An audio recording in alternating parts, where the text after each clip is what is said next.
am recording. All right, perfect. Because this is a very timely topic, and I don't normally do this in these recordings, I will say that today is Wednesday, August 14th, 2024, and we're talking about the exclusive right to represent buyer agreement here in Virginia, which has been updated.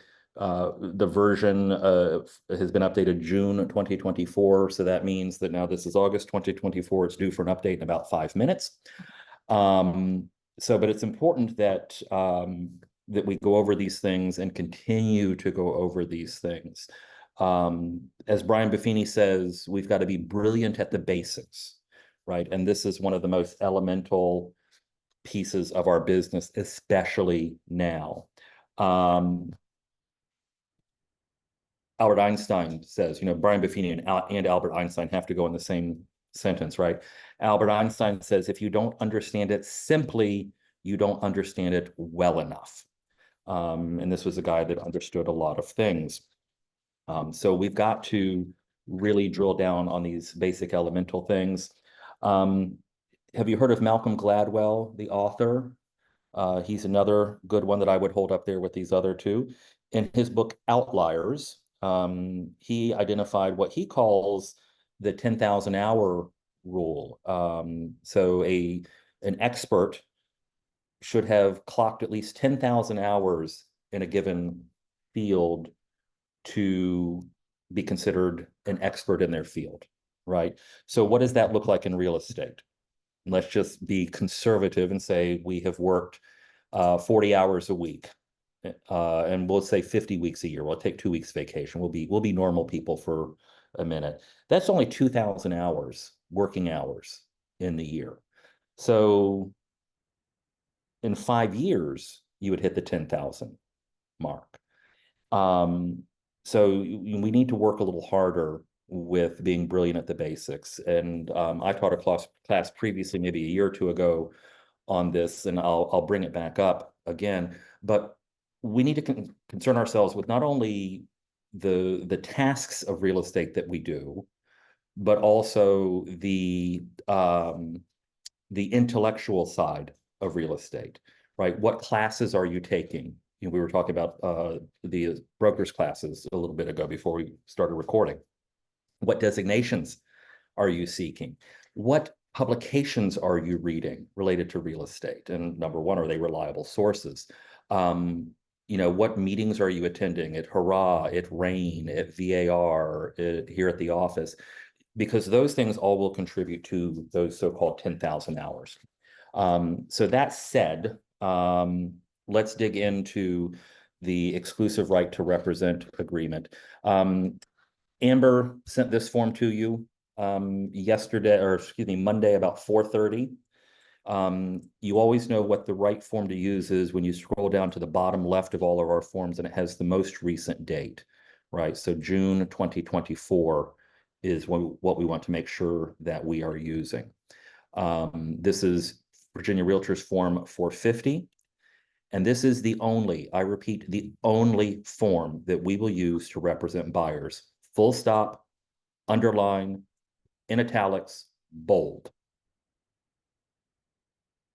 Form 450 from Virginia Realtors is the only buyer broker agreement we will use. It's what's mandated by the company from the top down. It's what's mandated by this office.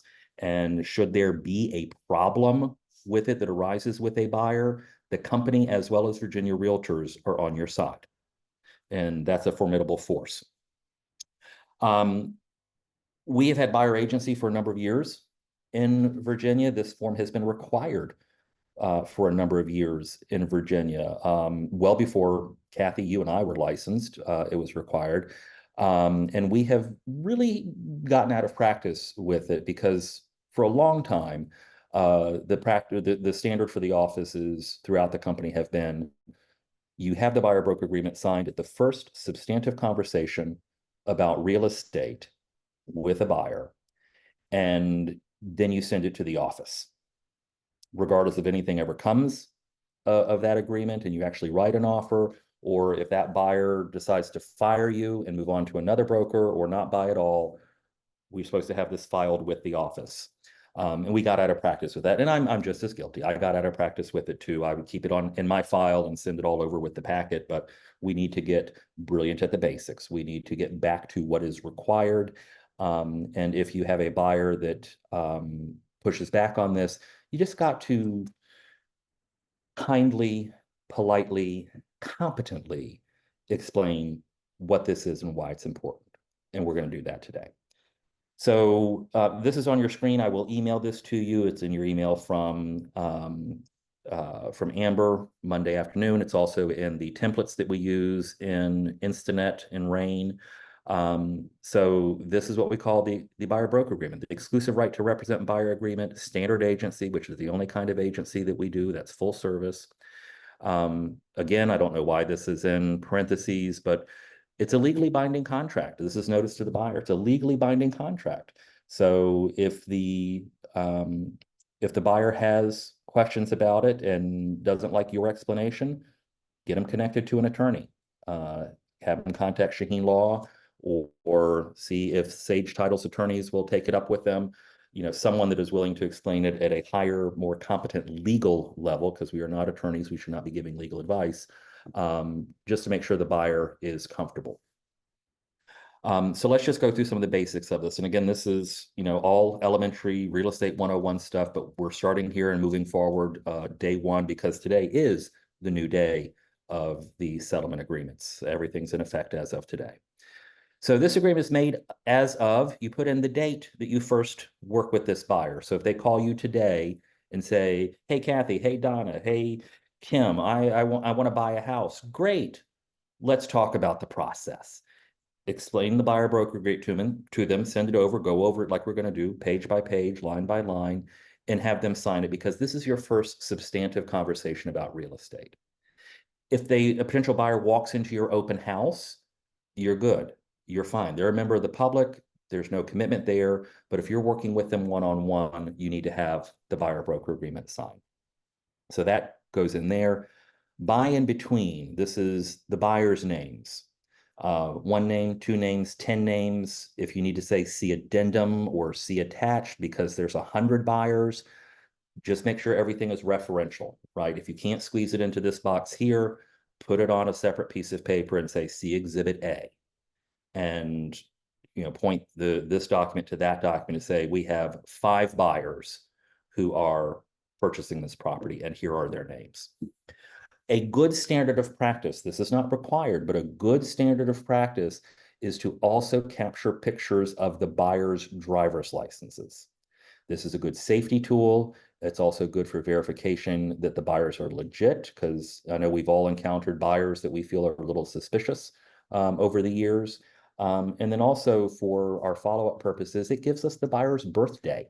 And we can say, oh, March 31st is your birthday. Happy birthday. We can send them a card or something like that. So, couple purposes there, but just good standard of practice to put into place, capture that information, and just a cell phone picture is fine. Save it in your file. You're good to go. So buyer's names go here, buyer and Long and Foster Real Estate Inc. goes here in this block. And then here's where we get into the meat and bones. Paragraph 1 talks about the operation of what we're going to acquire, right? And it says, as used in this agreement, acquisition of real property shall include any purchase, option, exchange of property, like a 1031 exchange, or an agreement to do so. Buyer is retaining broker to acquire the following specific property or type of property. This is a blank line. And just like the blank lines before, I've pre-filled some of these things for our purposes. Just like the blank lines before, just like the blank lines in the purchase agreement, this is where the magic happens for us, right? We don't change a whole lot of the pre-written language in the contract, very limited when we do that. But when we fill in the blanks of the paperwork is where the magic happens. So here, I just innocuously put any real property. That covers me for land, it covers me for co-ops, it covers me for condos, anything like that. I have one buyer that I'm working with right now. He's only interested in one individual property. And if he doesn't get that property, he's going on to somewhere else.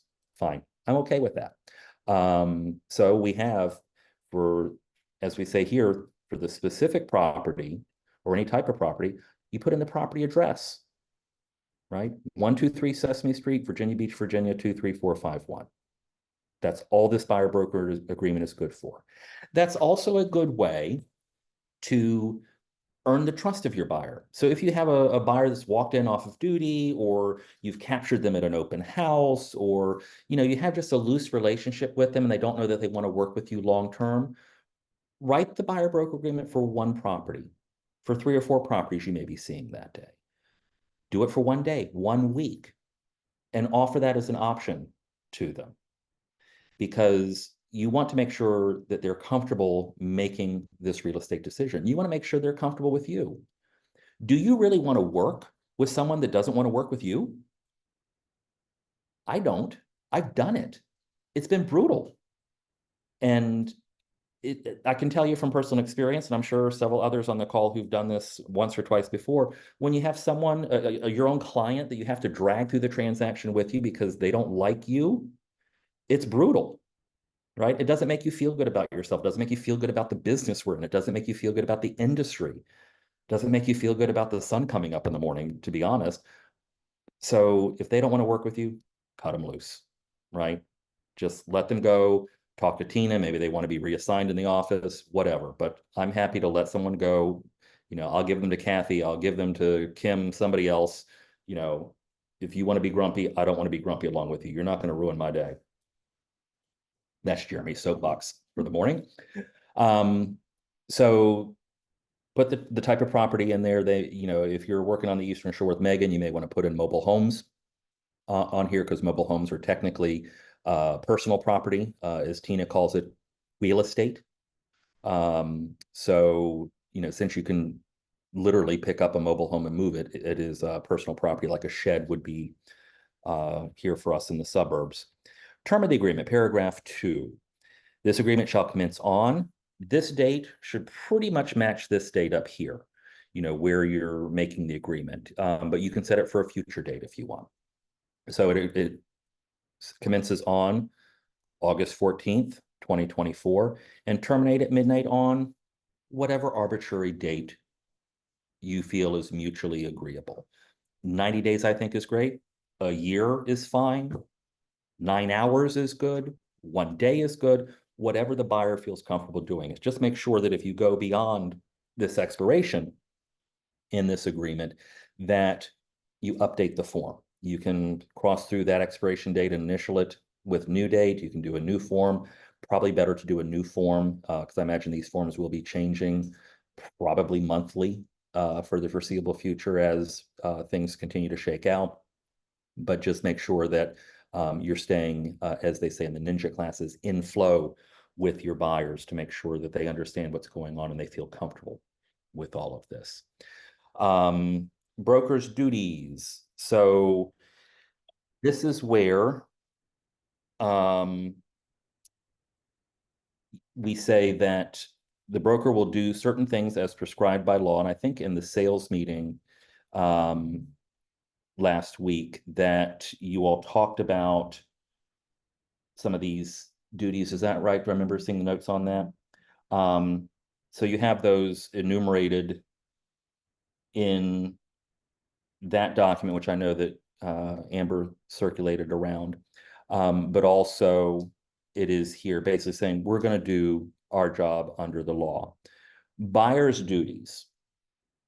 Just to point out, there are some things here. So let me see. Broker shall represent the buyer as a standard agent. And here's great language. In a diligent, why is it highlighting? In a diligent and effective manner to locate property available for purchase, right? So we have to be diligent and effective. That doesn't mean we just set them up in Real Scout or Matrix and say, off you go, right? We've got to do a little work. It also says, broker shall maintain confidentiality of personal information, financial information, and other matters identified as confidential by the buyer, right? So from a buyer's perspective, we don't want to communicate to the listing agent like, oh, I think Suchi, you and I had this conversation earlier today. Oh yeah, they're loaded. They have tons of money. Just counter back on whatever and we'll get it ratified. No, if the buyer wants to spend no more than $540,000 on this property, that's all they want to spend. It doesn't matter that they have $10 million cash sitting in the backseat of their car, right? Their confidential position is they have money, but they only want to spend $540,000 on this house. So you've got to protect that information. The other side of that confidentiality as a listing agent would be if, and we've seen this too, where the sellers are going through a divorce and they want to get as far away from each other as possible. So they're willing to take any offer to make it happen, right? Listing agents, we should not communicate that to the buyer unless we have the seller's permission. Same with the buyers here. We cannot communicate that confidential information unless we have the buyer's permission. And I guarantee you, if there's a buyer out there with $10 million in cash in his back seat, they're not going to say, oh yeah, share that information with them, because they'll get robbed figuratively and legitimately. Buyer's duties. I casually say this is a great paragraph for the buyer because all it says is basically the buyer's going to show up and buy a house, right? It basically says that the buyer is going to make an effort too, that they're going to be available during regular working hours to preview properties, right? That's a good one because, oh, I can only see properties at midnight. Great. Let me find you a vampire to represent you, right? I don't know very many sellers that are going to make their homes available at midnight. I don't know very many buyer's agents who are going to be out there at midnight to show houses on a routine basis. So they're agreeing that they're going to be reasonable in this. They're also going to pay the broker compensation set forth below. And this is a sticking point that we'll get to here in a second. And basically, they're going to stay in communication with you as the buyer's agent. And this is where we get back to, if you don't understand it simply, you don't understand it well enough, right? You got to be able to teach the buyer on this. We got to get brilliant at the basics. Paragraph 5, professional services fee. We're not calling this compensation. We're not calling this commission. This paragraph used to be just say commission. We're now calling it a professional services fee, which is in line with language that CPAs use, attorneys use, other professional jobs like that, where they set forth their schedule of fees. So this says broker compensation is negotiable and is not fixed, is not controlled or suggested by law by any MLS or realtor association, right? This is the out of the realtor associations and our respective companies to say, we're not setting policy, it's negotiable. For the services rendered by the broker, buyer agrees to pay the broker a professional service fee, the fee, equal to, and this is where, for Long and Foster, we check off all these boxes and fill in accordingly. Check off this box, 3% of the gross purchase price of the property acquired by buyer, and the sum of $395. And that is our brokerage flat fee. There's a separate form that explains that. But a way to explain that, and I've only had, gosh, in the last year, 2 years, I've had one buyer that says, I'm not paying that. And after a little arm wrestling, he's digging in and not paying it. Fine, I'll pay it. No big whoop. But it's going to get paid by whether by you or by the buyer or the seller. But if you can explain it simply enough and competently enough, they'll pay it regardless. And the simple explanation is this, based upon the form that we have. Look, it covers secure digital transmission of these documents, secure storage of these documents. It ensures compliance. It ensures legal review of the documents. And it also means that if you need copies of these down the line, we have these retained for you. It's a minimal fee attached to the transaction, and I can't waive it. I can pay it for you, but it comes out of my commission, but I can't waive it. And when they realize that you have to pay it, more often than not, they'll say, fine, I don't care. Let's just do it. Because honestly, if you're even spending $200,000 to buy a house, $395 is not a huge chunk of money. It's like in the old days when they offered you the upgrade to the CD player when you were buying a Mercedes, like you're spending $50,000, go ahead and get the CD player in your Mercedes.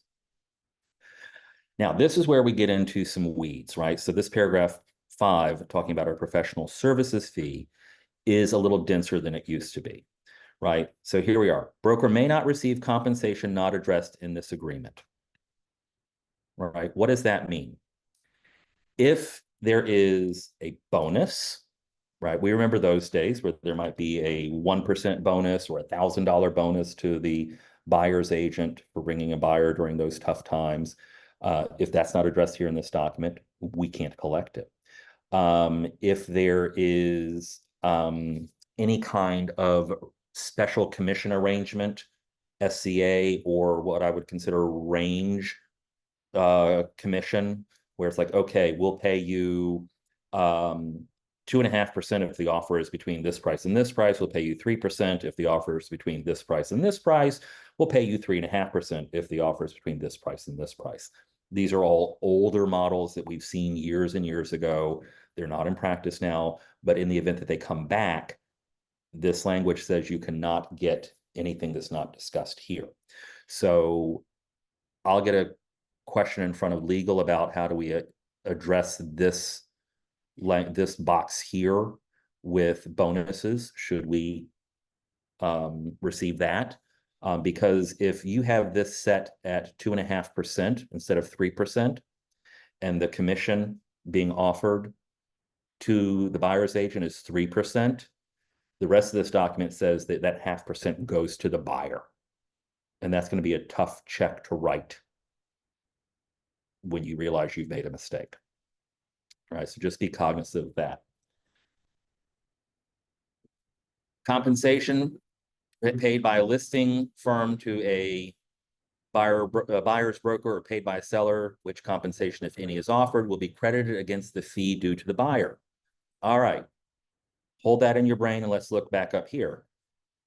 The buyer has said that they agree to pay the broker a professional service fee equal to 3% and the sum of $395. So if we have a listing that says, yeah, we'll pay you 3%, this goes away on the settlement statement, and then all that's due is the $395. Does that make sense? So this, literally 2 sentences later, this form is saying, look, yeah, it says previously you're going to pay 3%, but if somebody else is paying that, then you're fine, right? You're not paying that. Think about, and I've used this example before, think about going out to lunch, right? You're going out to lunch with a friend, you're expecting to pay your own way, and the friend says, oh, no, don't worry, it's my treat, I got you. The $20 you were going to spend for lunch is now covered by someone else. Are you still going to give $20 to the restaurant because you had lunch there? No. The bill has been paid, off you go. That's a great example, because I like that example because most people eat lunch. Most people have been out to lunch. A lot of people have been in a situation where somebody bought their sandwich. So that's an easy one to grasp, right? So they're saying here, this 3% sandwich that you're agreeing to pay, someone else is paying it for you, so you don't have to worry about it. Now, this is part of the conversation where if they're only going to pay half your sandwich, then you have to pay the other half, right? So we need to make sure we have these uncomfortable conversations about money with our clients, especially our buyers, as we go in. There's another blank here that we fill out. So if we look at this sentence, this fee shall be due to the broker if the real estate property is shown or described to the buyer by broker during the term of this agreement, so prior to that expiration date, and buyer obtains title thereto within, we put in a number here. And I put in 120 days. You can put in 99 days, you can put in 2 weeks. 120 days is a good period. So basically, if the buyer comes into knowledge of this property through your actions, and they see this property through your actions, and they don't buy it, and then they go back to the seller after the expiration of your agreement, and they say, hey, let's save the buyer's agent commission. I want to buy from you directly. And it's day 1, day 2, day 99 after the expiration of this agreement. They still owe you because you have this buyer broker agreement where they signed and they said 120 days. Now, there is this clause within this sentence. unless the buyer has entered into a subsequent buyer brokerage agreement with another real estate brokerage firm. So if on August 31st, when this agreement expires, they then go and sign a new buyer broker agreement on that same day for another 30 days or 300 days with another brokerage, you're out. They have a new buyer broker agreement. They're protected by that buyer broker agreement. And even if you showed them that property, worked like a dog, you crawled under the house, you crawled in the attic, you were on top of the roof adjusting the satellite dish to make sure the TV outlet worked, whatever, they now owe the new agent the commission, and you're out. So do your That's job, almost do it scary. well. Well, do your job and do it well, and you won't have to worry Right. about this. Right. Other items here. Where is it here? Buyer's obligation to pay the fee shall survive the termination of this agreement, right? Again, but then we have the other agreement that goes into place there if they sign a new buyer broker agreement. And then buyer shall not modify broker's fee in any real estate purchase contract without written consent of the broker. And that's not you, that's the company, right? So if the buyer says, I'm not paying 3%, the listing says 2%, that's all I'm paying you. If you want to accept that, you've got to come back to Tina and have her sign off on that. And Long and Foster's new commission structure is that the company dollar will stay the company dollar, and then the agent will get the rest subject to their split, right? So basically the company will get what's coming to them, which would normally be subject to your split, but they're going to base everything off of what comes in gross. The company gets their portion, and then the remainder goes to you as the agent. And this is to encourage you as the agent to say, you know what? I'm worth the 3%. Let's find a creative way to get this paid. Maybe there's some special financing options we can work in with the lender. Maybe we can boost the price a little bit. Because if you keep working for less than 3%, less than 2.5%, you're going to basically go broke. And the company's not going to stand for it. Because if you individually as a business person keep working for less and less and less, you're not the dollar store, right? You can't possibly sell enough in bulk to make up for all the reduced commissions, right? So demonstrate your worth, talk about the value, and show them how good you are. That's the critical thing. Show them how good you are. Critical language here. If there is a remainder between the seller's offer of compensation and the broker's fee, the remainder shall be negotiated at the time of offer, right? So this is where we have to say, okay, the listing agent is only agreeing to pay 2%. There's another percent on the table. How can we work that out? We may negotiate for 0.5%. We may negotiate for 0.75%. Jenny and I just did this, last month? On a VA, and actually got in trouble with the VA because the new rule hadn't gone into effect yet, where the VA purchaser could add their commission on top and pay separately. That's all fixed now.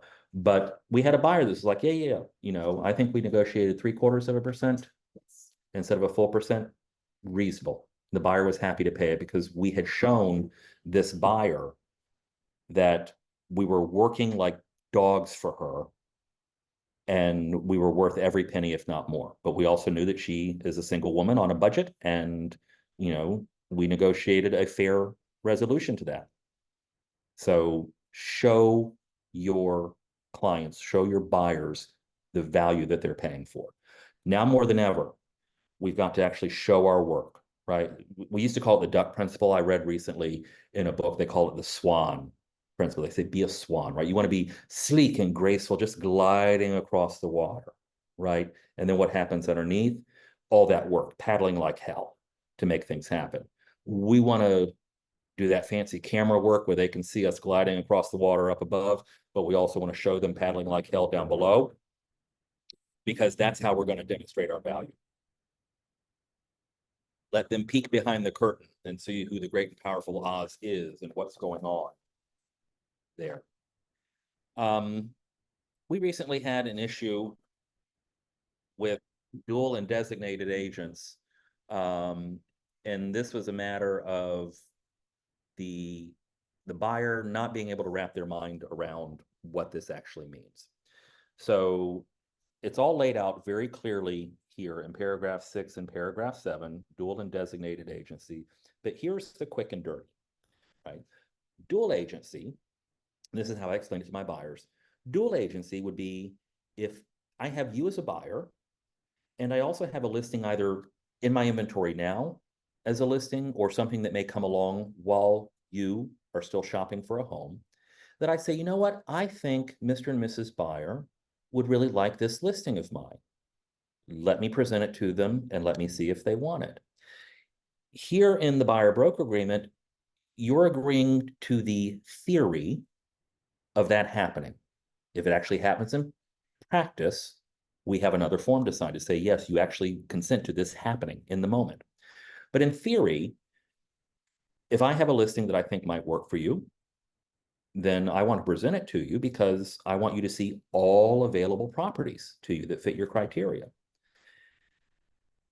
If you decide, yeah, I'd like to see this, yeah, I want to make an offer on this property, we have to get the seller's buy-in on that I represent both of them. And then for me personally, the way I do it, I try to bring people either to the conference table in my office. I've done it at the kitchen table at the property. I've done it in phone conversations where everyone comes together live, face to face, if possible, to discuss it. And then I'm a referee. But in looking at the previous paragraph here about confidentiality, this is where a lot of buyers get hung up, right? And this is where a lot of agents here within our own company, within our own office, don't like dual agency because I have privileged and confidential information about my buyer.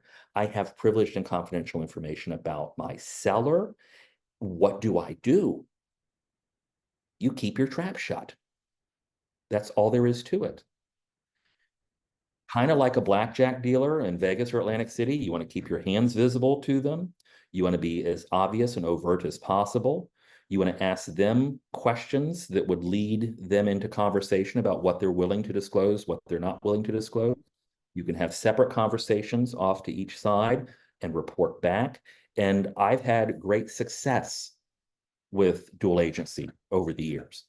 Now, as I tried to explain to these buyers of ours that didn't want to wrap their mind around it, in 20 years of real estate, for me personally, I've done dual agency maybe a dozen times. So it's not something that happens every day, every week, or every month, right? Maybe once or twice a year and not every year, right? So the likelihood of it happening is rather remote, but it could happen. It has happened, and we can keep discussing that. Now, here's the brilliance of this form. The purchaser is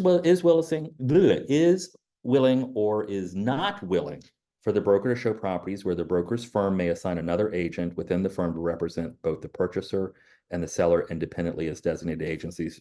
Dual agency is the next paragraph below. They can opt in or opt out, right? And that doesn't lock them in or lock them out. Again, this is talking about it in theory, right? So, well, let's talk about designated agency first. Designated agency, and this is a little bit more common, would be if, say, for example, Suchi, you had a listing that I thought would be perfect for my buyer, right? And we like to work with our agents in-house, right? Because we're known quantities. We like each other. We work well together. So if Suchi has a listing and it checks off a lot of boxes for my buyer, I will send it to them. Now, before I show it to them, I will say, now in our buyer broker agreement, you said you're not willing for this to happen.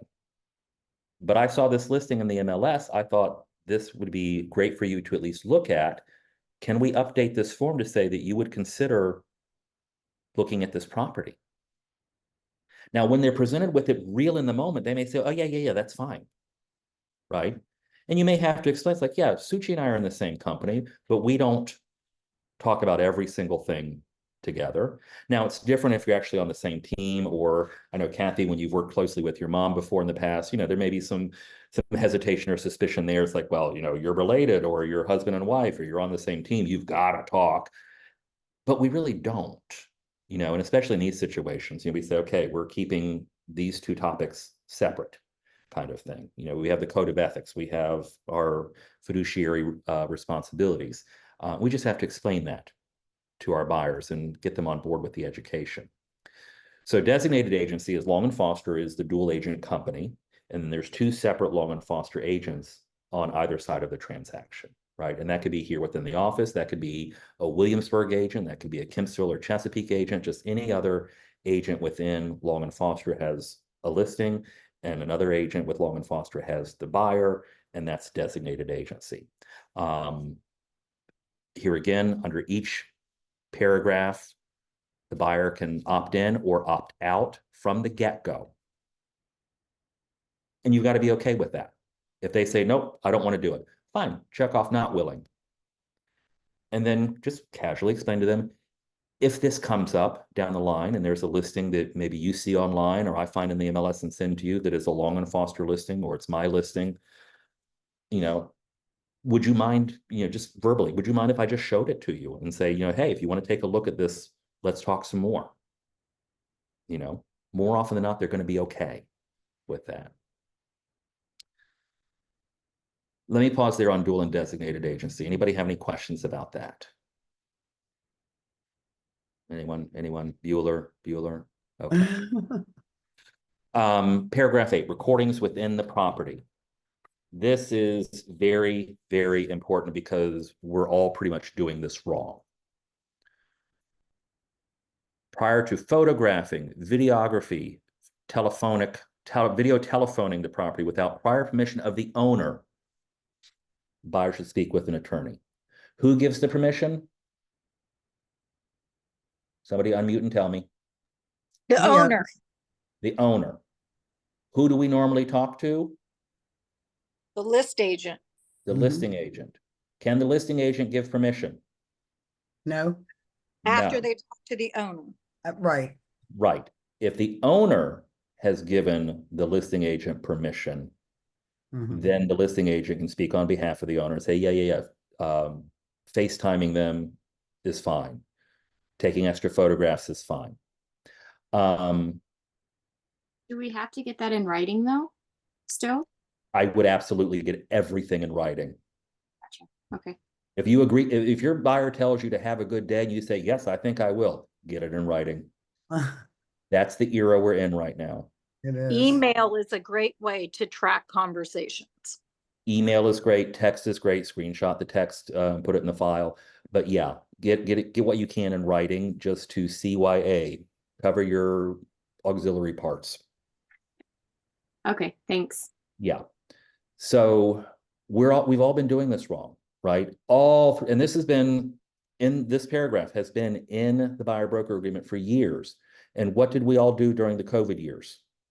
I sold a bunch of homes sight unseen via Zoom, FaceTime, video, yeah, Facebook Messenger, things like that. Right. I have personally taken, and this is being recorded, so I'm probably going to jail because they're going to use it as evidence. I have taken photographs of homes for my own use, like, oh, isn't this cute? I want to buy this pillow, or I love the way they have this decorated, or oh my gosh, look at this painting. I got to find this, or I want to learn more about this. I'm going to take a picture of this appliance or something like that. That's illegal, according to this document. We should not be doing that, right? So just make sure that, again, you CYA, and if you have a buyer that you're viewing the property with, and say the spouse or a parent or some other trusted person in their life wants to tune in via FaceTime or something like that, clear that with the listing agent up front. Hopefully they have permission from the owner for that to happen, but just get it in writing. It's like, hey, by the way, yeah, I'm bringing a buyer to the property this afternoon at 4. We're going to FaceTime the husband, the wife, the mom, the dad, the uncle, whoever. We're going to FaceTime another party into the conversation. Would that be all right? And if they write back in text, yes, that's fine. You're covered enough for that moment. More importantly, we've talked about this a lot over the years. Buyers should also be aware that there may be a security system that records or other types of nanny cams or other cameras in the property that you may not even be able to see that are recording and broadcasting video and audio. So the buyer should not get too excited while they're in the property, should not fall in love demonstrably with the property while in the house. You should not talk about negotiating tactics inside the house. I wouldn't even do it in the driveway, right? I have a Ring camera over my driveway to watch my cars, and it picks up a lot of great conversations with the mailman at the curb, right? So get back in the car, walk across the street, go to Starbucks down the street, walk out into an empty field, something, and have the conversation there, because we don't want to give away our negotiating position, right? And sometimes it's easy to spot these cameras, sometimes it's not. I've been in homes for 20 minutes before I realized, oh crap, there's a camera in here, right? Because I just happen to catch a little blue blink out of the corner of my eye, or I turn a corner like, oh, there's a camera that I didn't notice before. So just be cognizant of that.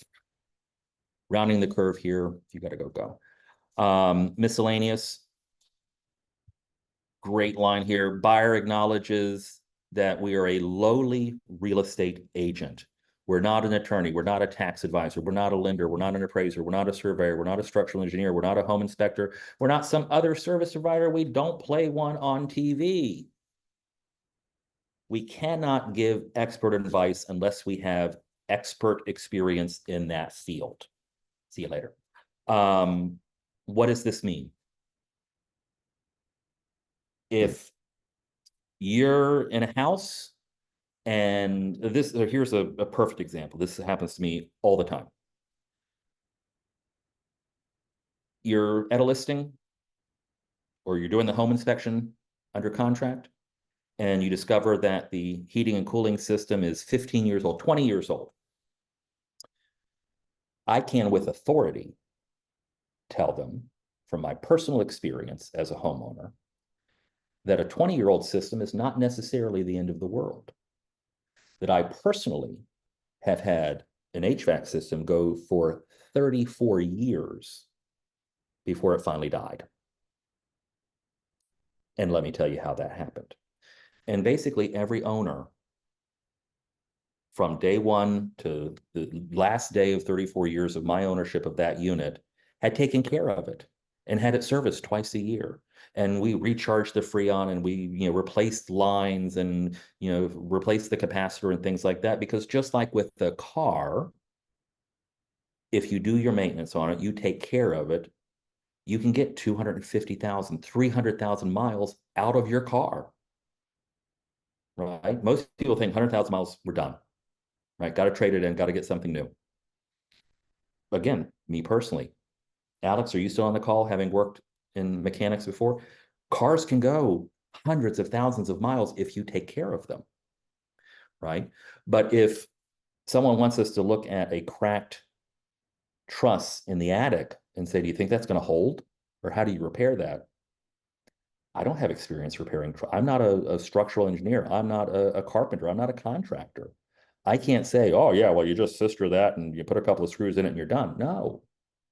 We have to say, we should probably consult a contractor on that, right? What is the common question we always get? What do you think the payment's going to be on this? I don't know. I was an English major in school.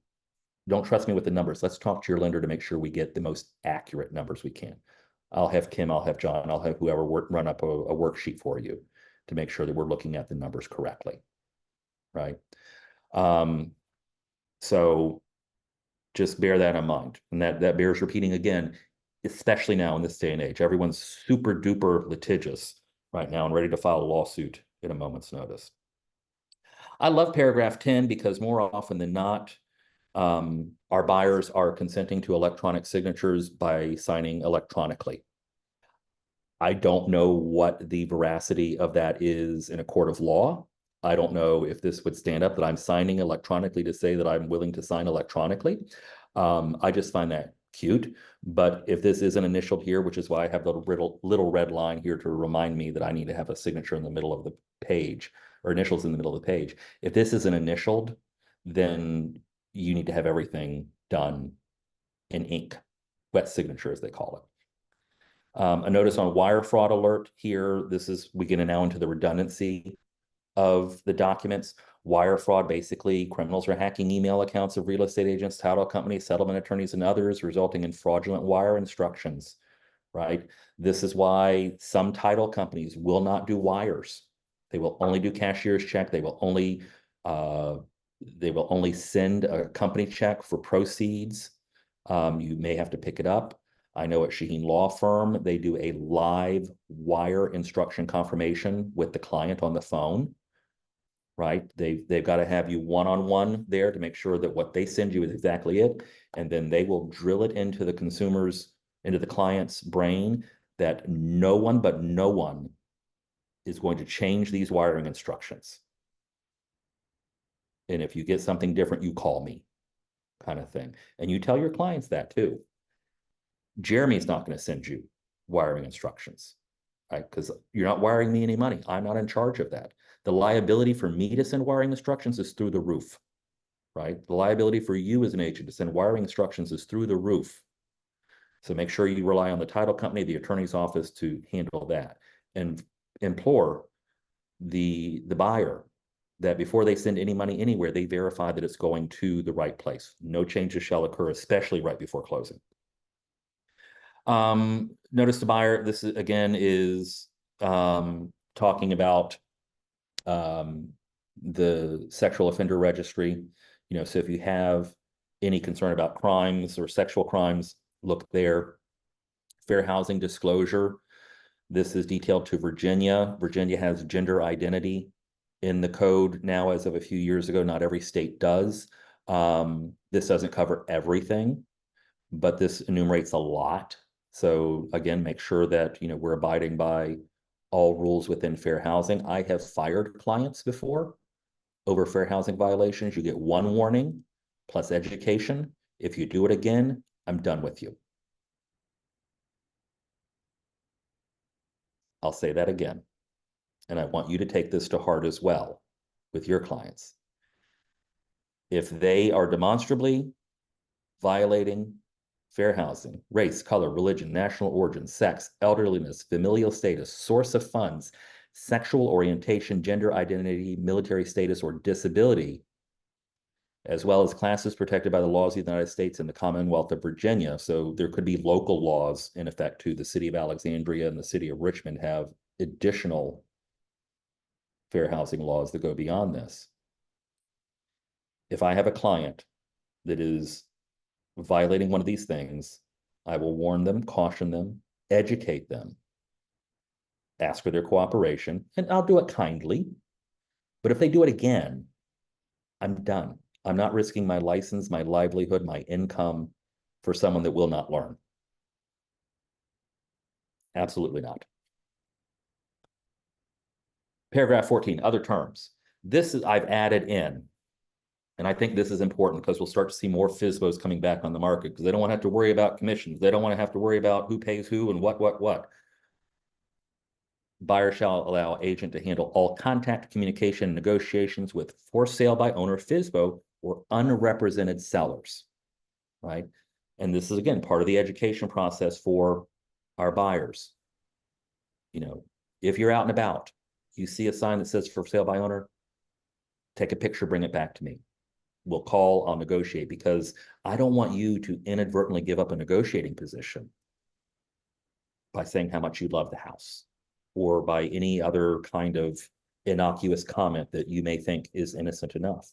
Let me handle the negotiations. That's what you're hiring me for, to make sure that you are the best represented that you can be and that you get the right house for you. And as we used to say in, I forget his name, Steve, what was the old real estate trainer's name? I forget his name. Anyway, he looked like Eugene Levy. I remember that much. Anyway, he says, I'm here to help you make a good real estate decision, right? And we want to make sure that that's what we do with our buyers. The rest of the form is signatures. Buyer, date, sign. Your signature goes there. date, supervising broker's name, Tina, contact information, and off we go. Any questions about the buyer broker form? I know that's a lot, but I really wanted to highlight a couple of those items there because we're going to be getting lots of very detailed questions. What So I just- encourage, oh, go ahead. sorry. Just Go to ahead, Tina. clarify what you were saying about if we have to work for reduced, the buyer only agrees to 2.5 or whatever. Are you saying Long and Foster is still going to base it on 3?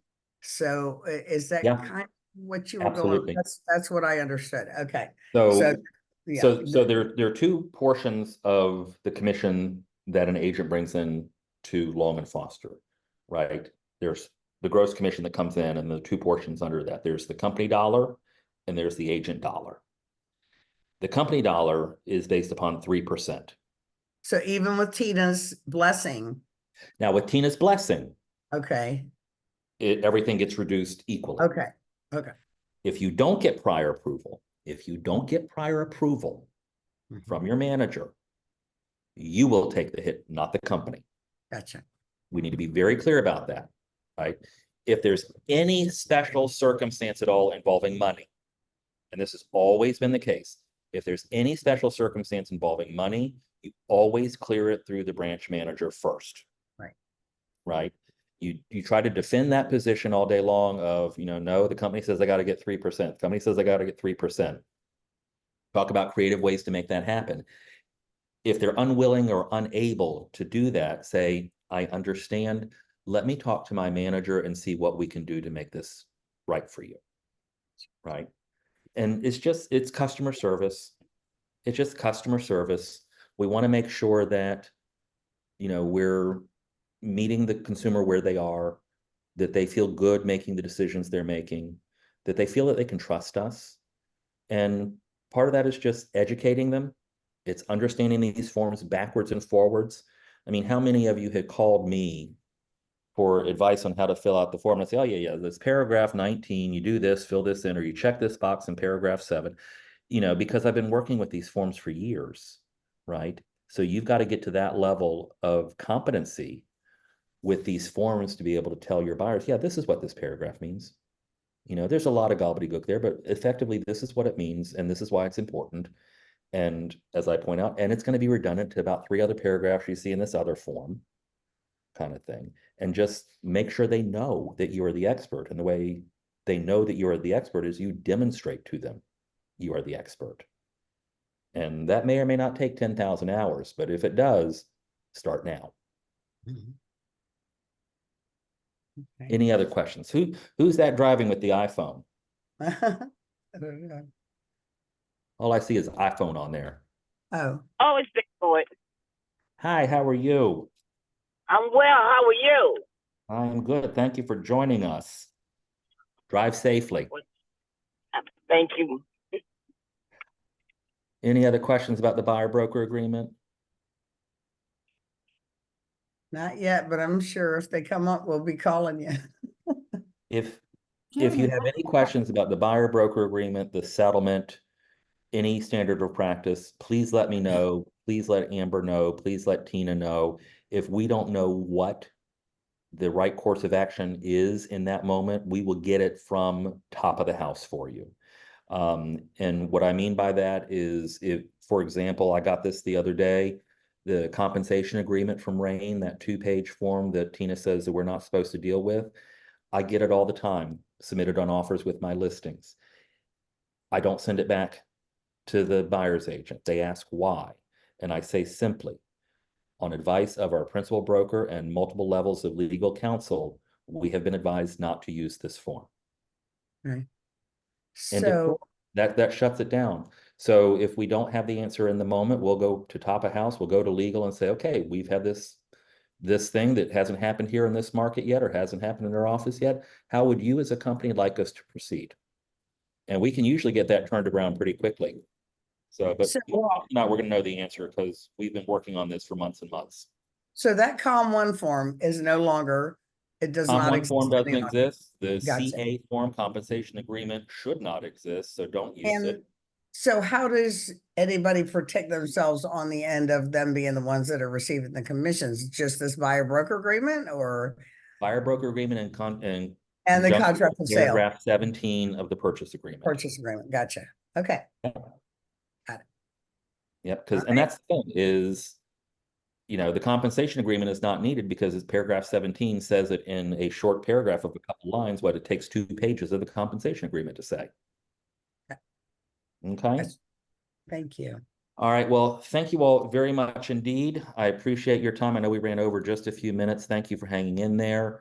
Look forward to seeing you all next week. I don't have the time off the top of my head, but it'll be circulating in our Facebook group as well as by email. Have a great day. Go sell some real estate. Jeremy. Thank you, Jeremy. You're Thank welcome. you. Bye. Take care. Bye-bye.